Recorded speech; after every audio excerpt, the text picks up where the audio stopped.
നാട്ടിലെല്ലാം ഒരു ബോട്ടിൽ വെള്ളത്തിന് എത്ര രൂപ? 15, അല്ലെങ്കിൽ കൂടിപ്പോയാൽ ഒരു 20 അല്ലേ? എന്നാ ഈട അങ്ങനെ അല്ലാട്ടാ. ഉയരങ്ങൾ കൂടുന്തോറും വെള്ളത്തിന്റെ വിലയും കൂടും. 20 രൂപ കൊടുക്കേണ്ട സ്ഥാനത്ത് 200 രൂപ കൊടുത്തിട്ട് വെള്ളം വാങ്ങേണ്ട അവസ്ഥയാണ്. വെള്ളത്തിന് ദാഹിച്ചിരിക്കുമ്പോ പിന്നെ വില നോക്കൂലല്ല. എത്ര പൈസ ആണെങ്കിലും അത് കൊടുത്തിട്ട് വെള്ളം വാങ്ങും. വെള്ളത്തിന് 200 രൂപയാണെങ്കിൽ ഫുഡിന്റെ കാര്യം ഞാൻ പറയണ്ടല്ലോ. അങ്ങനെ പോന്ന വഴിക്ക് നമുക്കൊരാളെ കിട്ടിയിട്ടാ. ഇതിനെന്താ ഇപ്പൊ ഒരു പേരിടാ? കാണാൻ നല്ല ക്യൂട്ടായിട്ടില്ലേ? അപ്പൊ ഞാൻ ഇതിനെ ക്യൂട്ടിന്ന് വിളിക്കാൻ പോവാ. നിങ്ങളെ ഹിമാലയൻ ഗ്രാമങ്ങളിലുള്ള ഡോഗ്സിനെ കണ്ടിട്ടുണ്ടോ? അതിനെ കാണാൻ വേറെ ഒരു ഭംഗിയാണ്.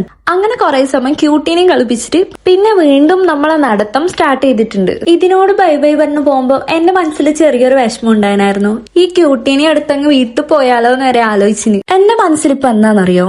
നാട്ടുകാരെല്ലാം എന്ത് പറയുന്നു വിചാരിച്ചിട്ട് ഞാൻ എന്റെ വീട്ടിലൊരു റൂമിൽ ഇരുന്നിട്ടുണ്ടെങ്കിൽ എനിക്കിതെല്ലാം കാണാൻ പറ്റുമായിരുന്നോ? എന്നെ പോലെ ഒരുപാട് പേരുണ്ട് ഇങ്ങനെന്നറിയാം.